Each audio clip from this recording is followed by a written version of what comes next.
Well, ladies and gentlemen, I thought this was a joke last night. One of Kamala Harris's first policies coming out, it's legitimately communism. Take a look at this. On Friday in North Carolina, Harris announces, I think she has a rally in North Carolina. She intends to announce a plan to prevent corporations in the food and grocery industries from unfairly jacking up prices on consumers by imposing the first ever federal ban on corporate price gouging in these industries. Now, I studied Venezuela because it's such a unique, interesting thing. The amount of inflation that they've had. You've got these giant stacks of money that you pay with rent. It's like crazy amounts just because of how bad the inflation is there. And, there's a number of things that can cause it. All of the social programs, all of the corruption. But this was also something that caused the rampant inflation. And that's why when I saw this, it's almost like a deja vu moment. Like, you've got to be kidding me.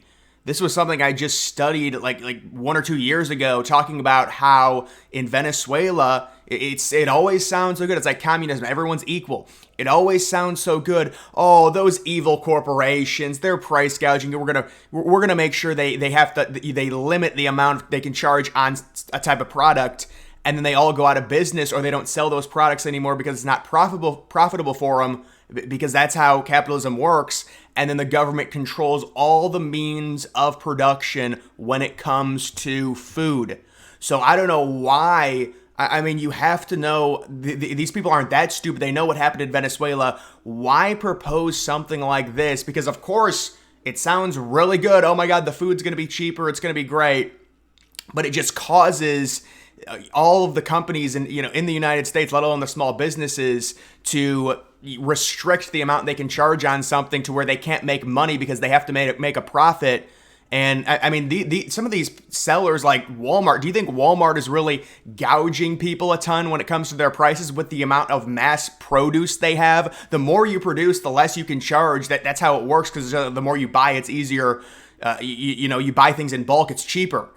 So when it comes to something like this, I'm shocked they even proposed. They're thinking about proposing this. And honestly, I might have to watch this rally and this train wreck to see if she actually says this. This is what socialism, communism, this is right out of the playbook. We're going to be equal. Oh, we're going to make sure the government is going to impose restrictions on capitalism, right? Because you can't sell a certain product that you produce, no matter what it is. You have to keep it under a certain price because the government says so, and because people need to eat. But then they say, you know what, it's not profitable for us. We're not going to sell that anymore. We're going to get out of the food industry. We're not selling food now. And the government controls all of the means to produce food. That is communism. So listen, this is her first policy she's announcing. And no wonder Obama and all the others, the strategies come out. They want to keep her hidden until after the DNC. That's why she said, yeah, we'll do one press conference, or it's not even a press conference. The campaign manager's like, yeah, we'll do a press conference October 29th.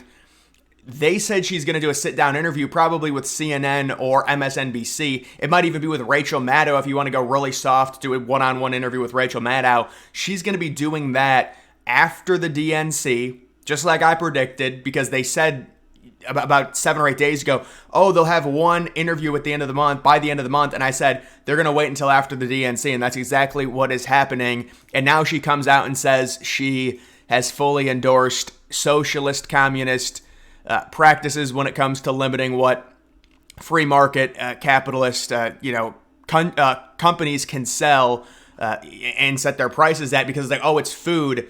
Yeah, that doesn't matter. It's a free market. You should be able to set it at whatever you want.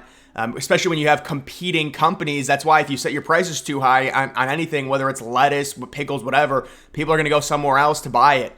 That is the whole idea of competitiveness in capitalism.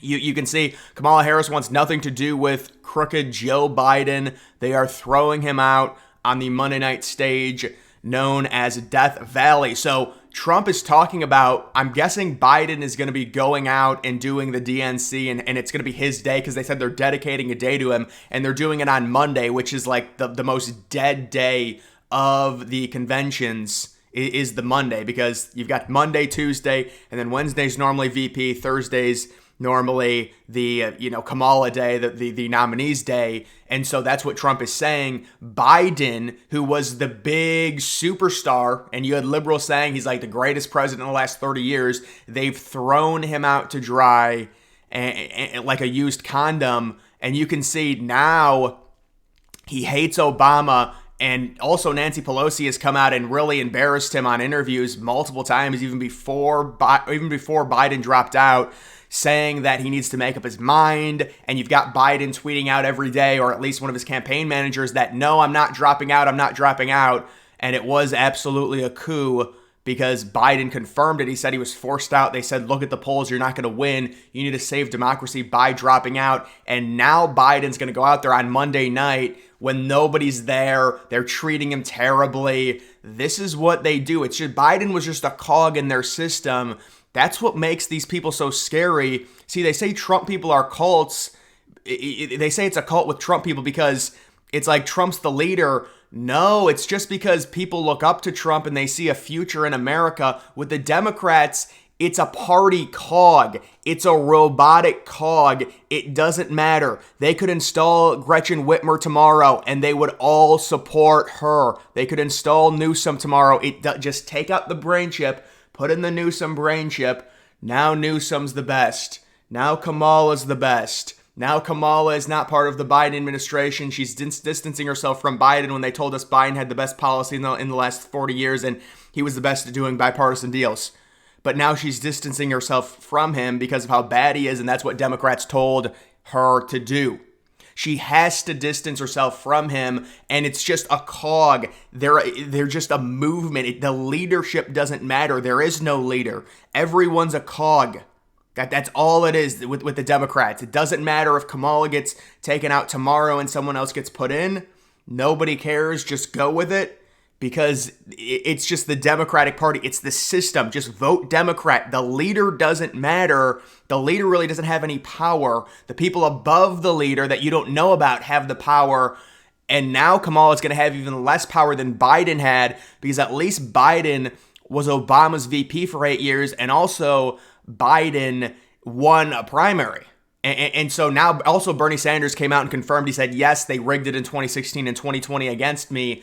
And we know what happened in 2024. So I was right when I said that's 3 straight primaries the party of democracy has rigged with their big time donors. With Bernie Sanders confirming in 2016 against Hillary, with all the money going to Hillary, all the campaign, the TV money. I mean, you want to take a look at the TV ads, the amount of airtime they got.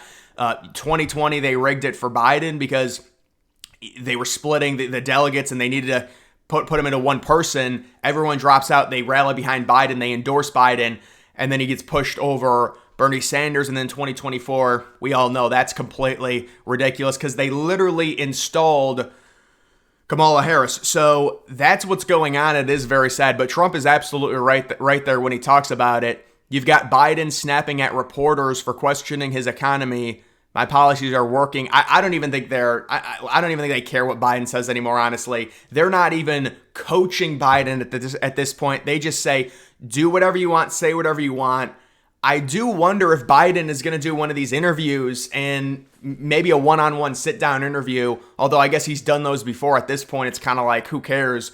But with the recent stuff coming out about Harris starting to distance herself and almost say, I'm not really part of that administration. I had a limited role. I had limited power.